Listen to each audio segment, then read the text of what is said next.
And here on the First Coast, we're also seeing high tides leading to flooding.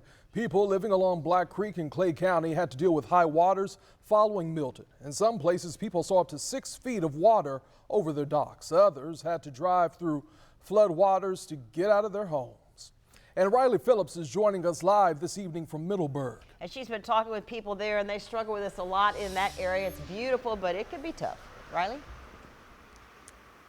Yes, I'm on Creek Street, which is right off of Black Creek Drive. The South Fork of Black Creek is just right over here. But if you take a look behind me, this road was underwater earlier in the day. The water has receded now, though, but many people who live back there on Creek Street, who live in homes along Black Creek Drive, tell me this was the worst flooding they've seen since Hurricane Irma.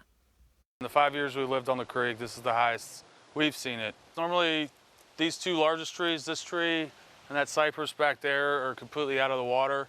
At least an extra 6 feet of water sitting on top of Corey Chevalier's dock. What appears to be pieces from two different docks washed up on ours. Chevalier moved into this home back in 2019. It sits along the South Fork of Black Creek. It makes us nervous. We knew moving in here that flooding was obviously a possibility. Black Creek rose throughout the day Thursday as Hurricane-Milton moved offshore. Chevalier is one of many homeowners who watched the water levels rise. Others had to move their cars to higher ground, some yards and roads filled with water. So it's just something that kind of is always in the back of our minds every time we get a storm. Is this going to be the one? Chevalier says he was prepared for the creek to rise after Milton. He moved his valuables on top of kitchen cabinets and had a plan to evacuate just in case. But he says he was still surprised to see the water levels this high. During Helene, I think it only rose about a couple feet, and that was closer to us.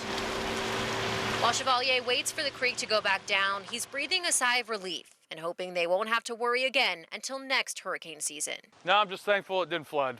I really am. I'm thankful the creek held what it did, and we didn't have to file an insurance claim. And so far, there have been no reports of any major flooding into people's homes. No water rescues had to be made. The water levels peaked yesterday, so we'll continue to see the water levels recede throughout the rest of the evening and throughout the weekend. Live in Middleburg, Riley Phillips, First Coast News on your side.